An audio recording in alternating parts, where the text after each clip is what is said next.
आता पुढच्या अर्ध्या तासात पाहूयात महाराष्ट्रासह देश-विदेशातील बातम्या वेगवान स्वरूपात स्पीड न्यूज बुलेटिनमध्ये। शिवसेनेचे खासदार संजय राऊत यांची संपत्ती ईडीकडून जप्त करण्यात आली आहे। संजय राऊत यांचा दादरमधील फ्लॅट आणि अलिबागमधील 8 जागा ईडीकडून जप्त करण्यात आल्यात। पत्राचाळ घोटाळ्याप्रकरणी ही कारवाई करण्यात आली आहे। प्रवीण राऊत यांच्या अटकेनंतर ही कारवाई करण्यात आली आहे। या प्रकरणी ईडीने आरोपपत्र देखील दाखल केले। कष्टाने जमवलेली संपत्ती ईडीने जप्त केल्याचा आरोप राऊतांनी केलाय। सूड भावनेतून केलेल्या आरोपांना घाबरत नसल्याचं त्यांनी सांगितलंय। अलिबागमध्ये 1 एकर जागा नसल्याचं राऊत म्हटले, तर मुख्यमंत्री आणि शरद पवारांसोबत फोनवरून चर्चा झाल्याचं देखील संजय राऊत यांनी म्हटलंय। ईडीची कारवाई होणार हे राऊत यांना आधीच लक्षात आलं होतं, त्यामुळे त्यांनी 55 लाख रुपये ईडी कार्यालयात परत केले होते, असा आरोप भाजप नेते किरीट सोमय्या यांनी केलाय। कारवाई होणार नाही हा त्यांचा भ्रम होता, असं देखील सोमय्या यांनी म्हटलंय। संजय राऊत 2 महिन्यांपासून ज्या पद्धतीने आरोप करत आहेत त्यावरून त्यांची मानसिक अवस्था समजू शकतो, असं देखील किरीट सोमय्या यांनी म्हटलंय। कुर्ल्यात राज ठाकरेंच्या भाषणानंतर मनसैनिक आक्रमक झाल्याचं पाहायला मिळालं। कुर्ल्यात हनुमान चालीसा लावण्यावरून वाद झाला। यावेळी पोलिसांनी मनसे कार्यकर्त्यांना ताब्यात घेतलं। पोलिसांनी भोंगे लावण्यास मनाई करत साऊंड सिस्टम जप्त केली, त्यामुळे मनसे कार्यकर्त्यांनी हनुमान चालीसाचं पठण केलं। राज्यपाल भगतसिंग कोश्यारी आज कोल्हापूर जिल्ह्याच्या दौऱ्यावर आले होते। यावेळी महासैनिक दरबार हॉल इथे आयोजित पहिल्या विश्वात्मक सत्य संत साहित्य संमेलनाचं उद्घाटन त्यांच्या हस्ते करण्यात आलं। यावेळी भगतसिंग कोश्यारी यांनी महाराष्ट्राचे संत साहित्य हे महान असल्याचं सांगत ही भूमी संतांची आहे असं वक्तव्य त्यांनी केलं। शिवसेना खासदार संजय राऊत यांनी केंद्र सरकारवर टीका केली आहे। श्रीलंकेची स्थिती अत्यंत चिंताजनक असून भारतीय त्याच मार्गावर असल्याचं सांगत त्यांनी केंद्रावर निशाणा साधला। परिस्थिती वेळीच हाताळा, अन्यथा श्रीलंकेपेक्षाही वाईट अवस्था होईल असं देखील ते म्हटले। काँग्रेस नेते राहुल गांधी लवकरच महाराष्ट्र दौरा करणार असून 2 दिवसांचा हा दौरा असेल। काँग्रेस आमदारांच्या तक्रारीनंतर राहुल गांधी महाराष्ट्रात येणार असून प्रत्येक आमदारासोबत व्यक्तिगत पातळीवर ते चर्चा करणार आहेत। राज्यातील विविध शासकीय कार्यालयाची तब्बल 18,000 कोटींची थकबाकी असल्याचा आरोप माजी ऊर्जा मंत्री चंद्रशेखर बावनकुळे यांनी केलाय। राज्याच्या अर्थसंकल्पात त्या शासकीय विभागासाठी महावितरणाचा निधी राखीव ठेवला नसल्यानं महावितरणाचे हे थकीत वाढत असल्याचं बावनकुळे यांनी म्हटलं। त्यामुळे राज्यात एक प्रकारे अघोषित लोड शेडिंग सुरू असल्याचा आरोप त्यांनी केलाय। ईडी अधिकाऱ्यांच्या कथित वसुली प्रकरणी आता मुंबई पोलिसांकडून एसआयटीची स्थापना करण्यात येणार असल्याची माहिती राज्याचे गृहमंत्री दिलीप वळसे पाटील यांनी दिली आहे। आयपीएस अधिकारी विरेश प्रभू हे एसआयटीचे प्रमुख असतील, त्यामुळे एसआयटी तपासात काय उघड होतं हे पाहणं महत्त्वाचं आहे। सोलापूर जिल्हा काँग्रेस कमिटीच्या वतीनं सोलापूर देगाव रोड इथे महागाई विरोधात ठिय्या आंदोलन करण्यात आलं। काँग्रेस कार्यकर्त्यांनी रस्त्यावर गाडी आडवी पाडून इंधन दरवाढीचा जाहीर निषेध केला। महागाई मुक्त भारत अशा आशयाचं फलक यावेळी झळकवण्यात आलं। काँग्रेस आमदार प्रणिती शिंदे यांच्या नेतृत्वाखाली हे आंदोलन करण्यात आलं। गृहमंत्री दिलीप वळसे पाटलांवर काँग्रेसनं नाराजी व्यक्त केली। काँग्रेस मंत्र्यांवरील कारवाईवरून नाना पटोले नाराज असून पोलीस मनमानी कारभार करत असल्याचा आरोप त्यांनी केलाय। संप सुरूच ठेवल्यानं एसटी कर्मचाऱ्यांवर कारवाई होण्यासाठी महामंडळानं न्यायालयात अवमान याचिका केलेली आहे। यावर आज सुनावणी पुढे ढकलण्यात आली आहे। आता बुधवारी या याचिकेवर सुनावणी होणार आहे। कोणाला ठार मारून खासगीकरण होणार असेल तर त्याला विरोध असेल। न्याय मागण्यांसाठी लढत राहणार असल्याचं यावेळी नितीन राऊत यांनी म्हटलंय। शिर्डीमध्ये कामगार युनियनचं महाधिवेशन झालं, यावेळी राऊत बोलत होते।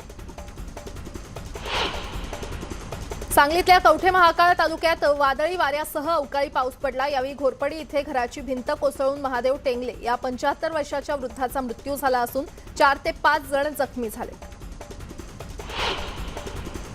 सिंहगड रस्त्यावरील तुकाईनगर येथे एका महिलेला आत्महत्या करण्यापासून वाचवत 2 पोलिसांनी धाडसी कामगिरी करून दाखवली आहे। महिलेनं कॅनॉलमध्ये उडी मारल्यावर एका पोलिसानं जीवाची पर्वा न करता स्वतः पाण्यात उडी मारून महिलेचे प्राण वाचवले। सिंहगड पोलीस स्टेशनचे पोलीस नाईक शैलेश नेहरकर आणि पोलीस शिपाई लक्ष्मण काशीद अशी त्यांची नावं आहेत। मास्क सक्ती बेकायदेशीर असल्यामुळे विना मास्क फिरणाऱ्या लोकांकडून गोळा केलेला दंड त्यांना परत करा अशी याचिका मुंबई उच्च न्यायालयात दाखल करण्यात आलेली आहे। जवळपास 40 लाख लोकांकडून कोट्यवधींची वसुली बेकायदेशीरपणे केल्याचा आरोप यात करण्यात आलाय। राज्य सरकारला याचिकेवर 30 जूनपर्यंत सविस्तर प्रतिज्ञापत्र सादर करण्याचे निर्देश यावेळी देण्यात आले। आता पुन्हा एकदा राज्यपाल विरुद्ध राज्य सरकार संघर्ष पेटण्याची शक्यता आहे। मुंबई विद्यापीठ कुलगुरू नेमण्याच्या प्रक्रियेवरून नवा वाद निर्माण होण्याची शक्यता आहे। राज्यपालांनी नव्या कुलगुरूंचा शोध सुरू केल्याची माहिती मिळते, त्यामुळे पुन्हा वाद पेटण्याची शक्यता आहे। दरम्यान या संदर्भात 18 एप्रिलला महत्त्वाची बैठक होणार आहे। ओला उबरला तात्पुरते परवाने दिल्याची माहिती राज्य सरकारनं हायकोर्टात दिली आहे। यात अन्य 10 ॲप आधारित टॅक्सी सेवांचा देखील समावेश आहे। दरम्यान ओला उबर सारख्या कंपन्यांनी ग्राहक तक्रार निवारणाकडे गांभीर्यानं पाहायला हवं असं कोर्टानं यावेळी म्हटलंय। आरटीएकडून तात्पुरते परवाने देताना बनवलेल्या नियमावलीचं काटेकोरपणे पालन होतंय की नाही यावर लक्ष ठेवा असं देखील कोर्टानं म्हटलंय।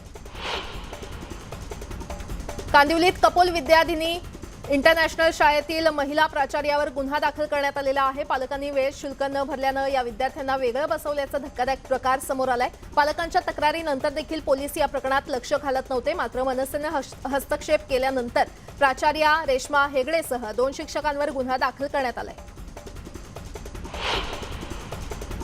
आरएफओ दीपाली चव्हाण आत्महत्या प्रकरणातील आरोपी निलंबित तत्कालीन क्षेत्र संचालक श्रीनिवास रेड्डी याला पुन्हा कामावर रुजू करण्याचे आदेश देण्यात आलेले आहेत। दीपाली चव्हाण यांनी आत्महत्या करण्यापूर्वी एक ऑडिओ क्लिप तयार केली होती।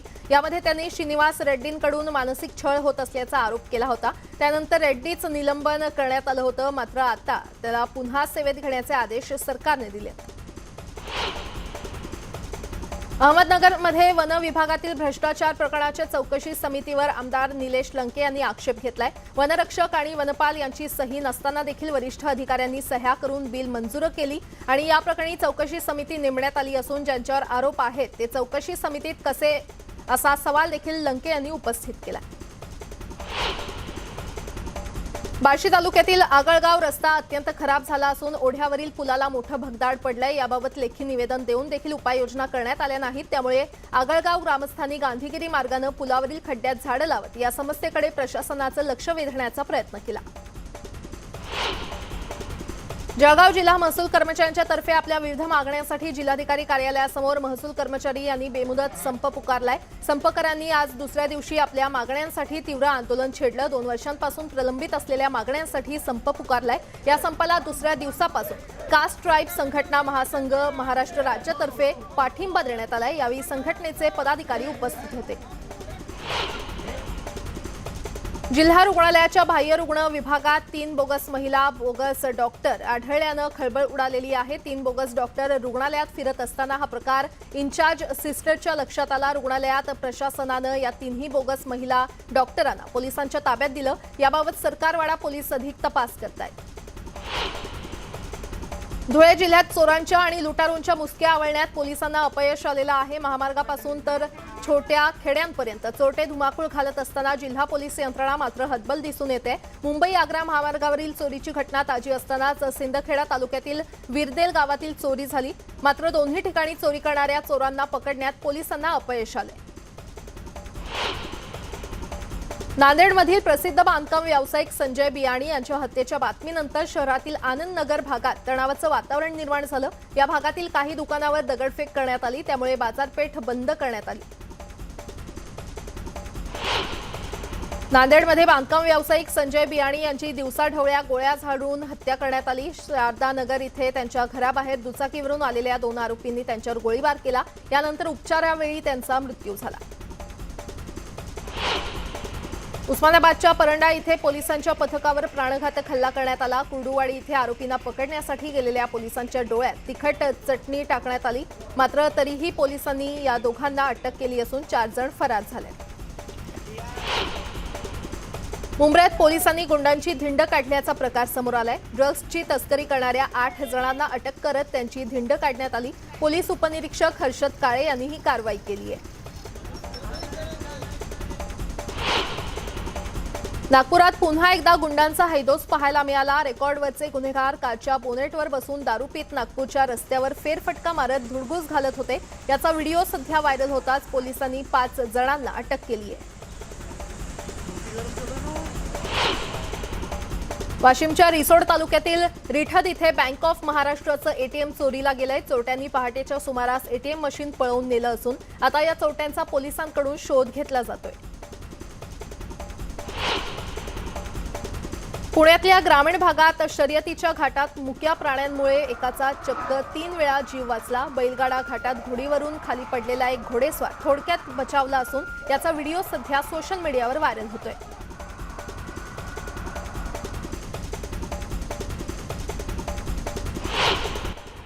परभणीतल्या बोरवण इथे शिवराज जगन्नाथ राऊत यांच्या ऊसाच्या शेताला आग लागली। यात 2.5 एकरातील ऊस जळून खाक झालाय। शॉर्ट सर्किटमुळे ही आग लागल्याचा अंदाज वर्तवण्यात आलाय।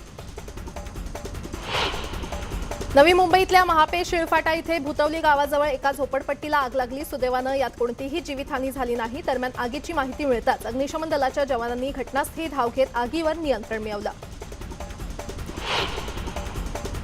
सोमवारी रात्री मलकापूर रोडवर वडनेराजवळ 2 कंटेनरमध्ये भीषण अपघात झाला। या धडकेत दोन्ही ट्रकला भीषण आग लागली। रुग्णवाहिका आणि अग्निशमन दल घटनास्थळी दाखल झालं।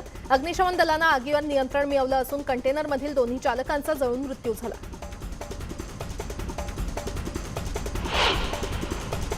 जुन्नरमध्ये तालुक्यातील कबाडवाडी इथे ऊस तोडणीवेळी शेतात बिबट्यांचे 4 बछडे आढळून आले। यामुळे परिसरातील शेतकऱ्यांमध्ये भीतीचं वातावरण आहे। दरम्यान वनविभागाच्या कर्मचाऱ्यांनी घटनास्थळी धाव घेत या बछड्यांना बिबट्या निवारा केंद्रात दाखल केलं। भुसावळमध्ये तहसील कार्यालयासमोर पाण्याची पाईपलाईन फुटून या ठिकाणी जीवघेणा खड्डा पडलाय। यातून दररोज हजारो लिटर पाण्याची नासाडी होत असून नगरपालिका प्रशासन मात्र याकडे डोळेझाक करत असल्याचा आरोप होतोय। यामुळे नागरिकांमध्ये संतापाची लाट निर्माण झाली आहे।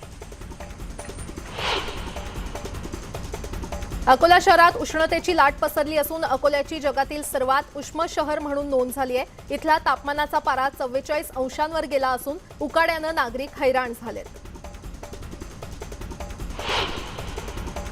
जळगाव जिल्ह्यातील तापमान 42 अंशांपर्यंत पोहोचलं असून पुढील काही दिवसात तापमानाचा पारा 43 अंशांवर जाण्याची शक्यता आहे। त्यामुळे नागरिकांनी काळजी घ्यावी असं आवाहन तज्ज्ञांनी व्यक्त केलंय।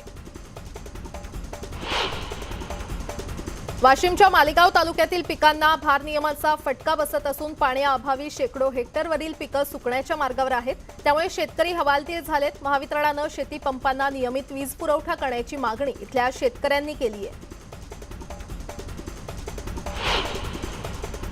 मावशीने भाचीला चहात गुंगीचं औषध देऊन एका तरुणाच्या माध्यमातून तिचा अश्लील व्हिडिओ तयार केला। यानंतर तरुणीला ब्लॅकमेल करण्यात आलंय। एवढंच नाही तर तरुणीवर संबंधित तरुणानं 1 वर्ष अत्याचार केला।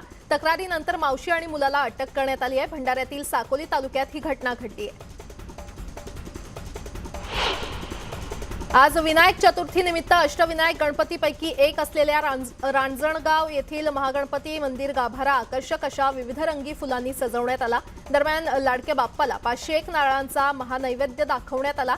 यावेळी आकर्षक सजावटीनं लाडक्या बाप्पाचं रूप विलोभनीय दिसत होतं।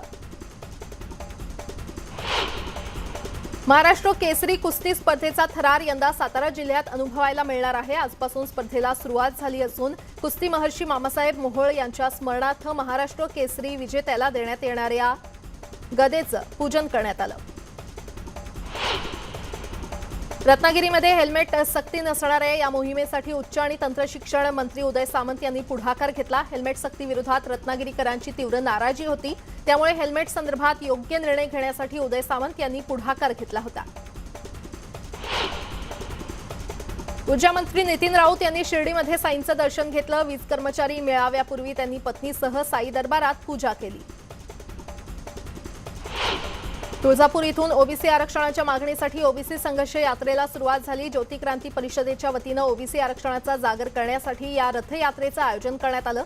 ही रथयात्रा राज्यभर जाणार असून 17 मे रोजी मुंबईतील आझाद मैदानावर एल्गार मोर्चा काढण्यात येणार आहे।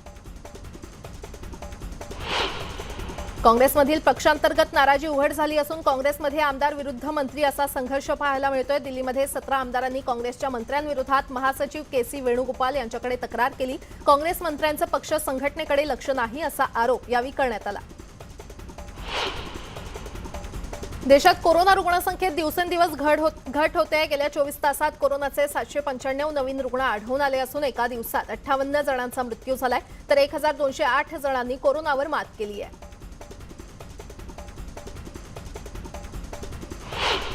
IPL मध्ये आज राजस्थान रॉयल्सचा सामना रॉयल चॅलेंजर्स बँगलोर यांच्याशी होणार आहे. वानखेडे स्टेडियमवर होणाऱ्या या सामन्यामध्ये सलग दुसरा विजय मिळवण्याचा बंगळुरूचा प्रयत्न असेल. मात्र या सामन्यात विराट कोहलीला सूर गवसतो का याकडे क्रिकेट प्रेमींचं लक्ष लागलंय. प्रोड्युसर साजिद नादियादवाला हे कभी ईद कभी दिवाळी या सिनेमातून बाहेर पडलेत. स्क्रिप्ट न आवडल्यानं त्यांनी हा सिनेमा न करण्याचा निर्णय घेतलाय. आता सलमान खान त्याच्या फिल्मच्या बॅनर अंतर्गत हा सिनेमा प्रोड्यूस करणार आहे. राजामौलींचा RRR हा सिनेमा कमाईच्या बाबतीत नवे रेकॉर्ड करताना दिसतोय. या सिनेमात वर्ल्ड वाईड बिझनेस कलेक्शनमध्ये तब्बल 900 कोटींहून सिनेमानं अधिक कमाई केली आहे. बॉलिवूडचे most trending couple Alia Bhatt आणि रणबीर कपूर त्यांच्या लग्नाची सोशल मीडियावर जोरदार चर्चा सुरू आहे. या दोघांच्या लग्नाची तारीख ठरली असून 17 एप्रिलला दोघेही विवाह बंधनात अडकणार आहेत. मुंबईच्या चेंबूर येथील RK हाऊसमध्ये हा विवाह सोहळा पार पडेल.